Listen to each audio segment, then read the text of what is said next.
Now, when you're buying a property, it can be one of the biggest investments that people make in their lives and costs an awful lot of cash. No good if the minute you walk in, either the white ants take it over or the roof falls off. So you need someone like Nitin. Nitin Chauhan is the reliable building and pest inspector. And he joins us today. Nitin, welcome. Yeah, thank you for having me. Now, what on earth is so exciting and so interesting about inspecting buildings? Nothing exciting, but what I love most is being able to help my clients and the relief that clients have when I've done an inspection for them. And I just find joy in that I help them in their purchasing process, but I don't make it as daunting. And I always love to hear the sigh in my client's voice when they realize that there's nothing majorly wrong or nothing wrong at all, and they can go ahead with their purchase in peace. Because we do tend to get the inspector in as that last. You've looked at the property, you've made the emotional investment, you've talked about it, you've put in an offer, the offer's been accepted subject to inspection. So it's almost like you're that last secret ingredient between my bank account and my joyous freedom. So I can imagine that whole, oh, thank goodness, the roof's not going to fall in. Oh, good, because I've already mentally moved in. I don't want you to tell me that it's no good. Yes. So it's a big purchase, as you mentioned, and it's quite a relief to the client when they realize that they've outlaid quite a lot and there aren't any major issues. And even if they are, they're aware of it. It's not something they can't tackle. So at least their move is so much smoother. Because you often hear issues where people have bought a property, didn't get a building inspection done, and they've all of a sudden found that they've got this issue or that issue, and they've got, that buyer beware sort of kind of stuff kicks in, doesn't it? Yes, yeah. And if it's with a building, you can look at it and you can have a good eye, but there's a lot of things you don't see behind walls that you need meters to test, inside roofs where you need your eyes, and many other areas that you don't tend to look because you don't look at a building in the same way as an inspector does. And you can always provide all that information in a simple report, which then the client has a much better understanding of what they're buying. Now tell the truth here, Nitin. Do you have the ability to turn off your inspector brain? Can you actually walk into a building without casting your eye over it and going, well, that's interesting, I wonder what's happening there? No, not at all. Everywhere I go, I'm just looking at bubbles in walls, cracks in ceilings, and yes, difficult to turn off. Oh, you'd be a nightmare to watch one of those renovation programs with, I'm sure it's like, no, you can't do that. What about this? Yeah. Yep. So is this what you've always done? No, not always done. I'm actually a mechanical engineer in the fixed plant and mining. I've worked in that industry for almost 10 years now. Right. I started this business when I was made redundant, and I wanted to do something different and be able to still work and earn a living. It has some similar aspects to what I do. I also, in my field, inspect equipment for failure, and this is inspecting buildings. They don't move as much, but you have the same practical steps to go through. So, still enjoying it. Working in my field as well as a consultant and running my business with my partner and enjoying it as well. So you're juggling effectively two jobs? Yes.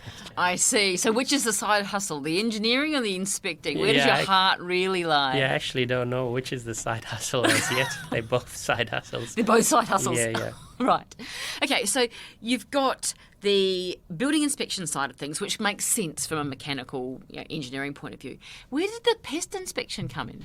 Oh, well, I found that every client I went to or every agent I dealt with always had the trouble of having to get the building inspector in and then timing it with the pest inspector to come in as well and do the inspection. Mm-hmm. And I then went ahead and did the accreditation to do just the inspections and not the actual pest control. Okay, so you find them, don't kill them? Yeah, so I just find them and then report on them. So Okay.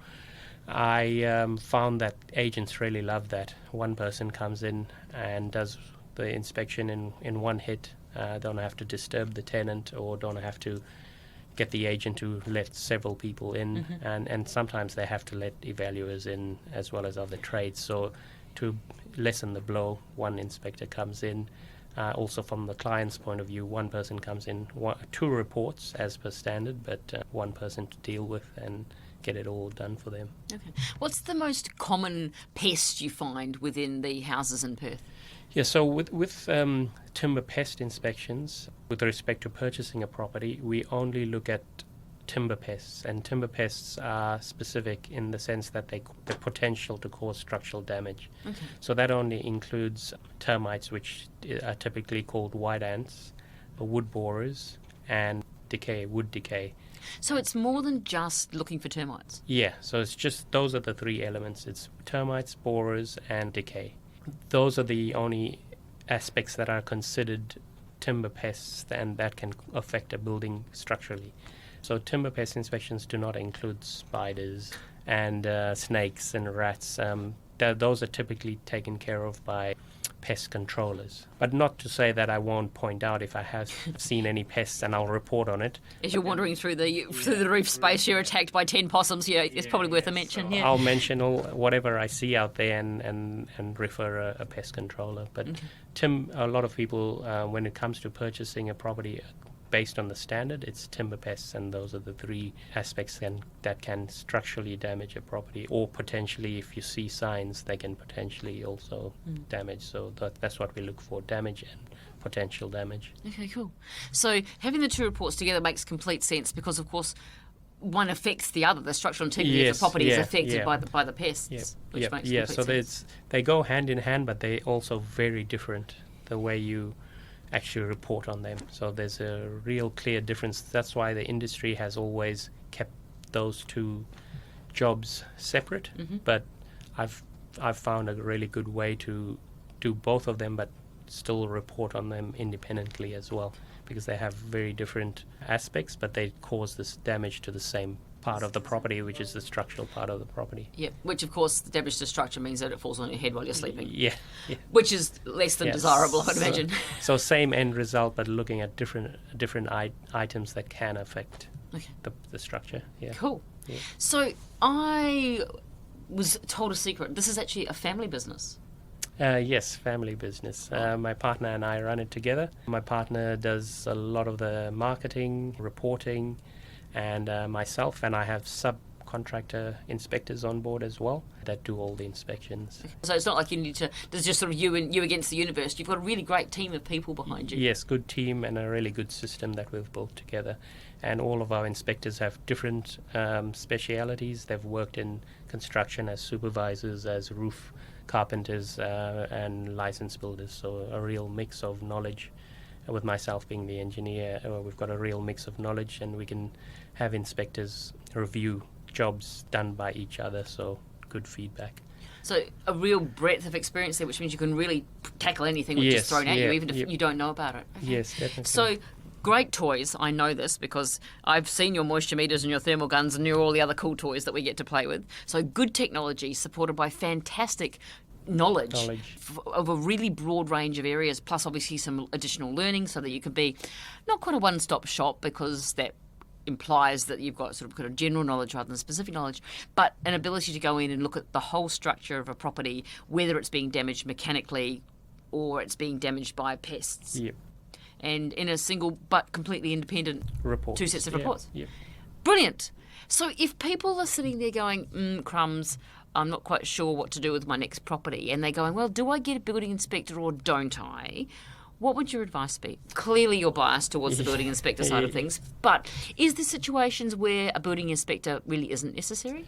I wouldn't say that, even if you've had knowledge that it's been one of our very reputable builders, even if it is a new property and not very old. I always recommend a building and a pest inspection. They're always necessary, and it's with buying anything major. Even if you're buying a vehicle, whether it's brand new, you've got the guarantee that it's checked by the manufacturer. But with a second-hand vehicle, without a doubt, most people get somebody knowledgeable to check it for them, or they get an inspection done. And that's the same with a home.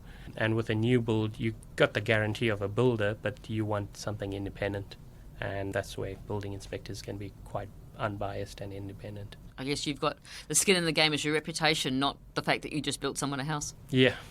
But so if people are in that situation where they either have a rental property that they want to make sure is still tickety-boo, they've got a home they're purchasing, or perhaps a home they're selling that they'd like to be a bit more confident about, so they can be very transparent.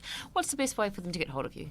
Yeah, so we've got a Facebook page, LinkedIn page, and a website. We're trying to get up there. If you search building inspector or reliable, and the reason I chose the word reliable is I'm hoping that people will tend to look for somebody reliable and use the word reliable as well. I see some smart SEO going on here. Yeah. So those are the ways you can find me. But what I do is I try and align myself with key people within the industry that help with the buying process. So mortgage brokers, real estate agents, financial planners, and even accountants.